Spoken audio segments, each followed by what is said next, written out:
What were they asked? What questions do complainants get asked during hearings here at the New South Wales Local Court? This series is my version of You Can't Ask That or What Were They Wearing? It's my contribution to the conversation about being a complainant in a case being dealt with by the New South Wales Local Court. Would talking more openly about being a complainant assist in alleged victims who are deciding to go on and become a complainant? In this series, I'm going to look at what the complainant, aka the alleged victim, was asked during the hearing. Not what was their answer, what was the question? I know a bit different, but go with me. Also, I'm not going to analyse why they get asked what they get asked. I will not be looking at the strategy of the prosecution or the defence. It's just the what. To start, I think we can agree no one chooses to be a victim of a crime, but some alleged victims do choose to go on to be a complainant, meaning they usually make a statement to police which is used as evidence to charge a person. Of course, there might be other evidence like pictures and videos and other witnesses and DNA.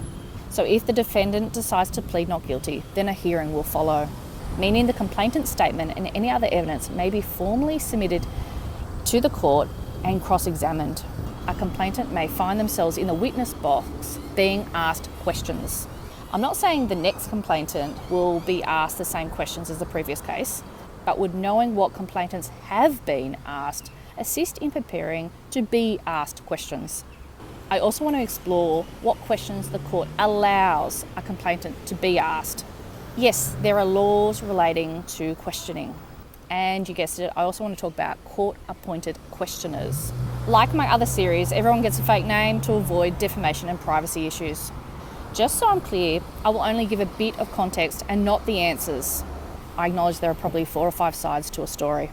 Since I'm not including what the defendant was asked, I have decided not to say the answers in fairness. I want to avoid telling a one-sided story.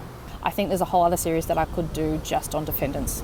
However, I'm one person and this is my side hustle and my time is limited. Who knows where this exercise may go?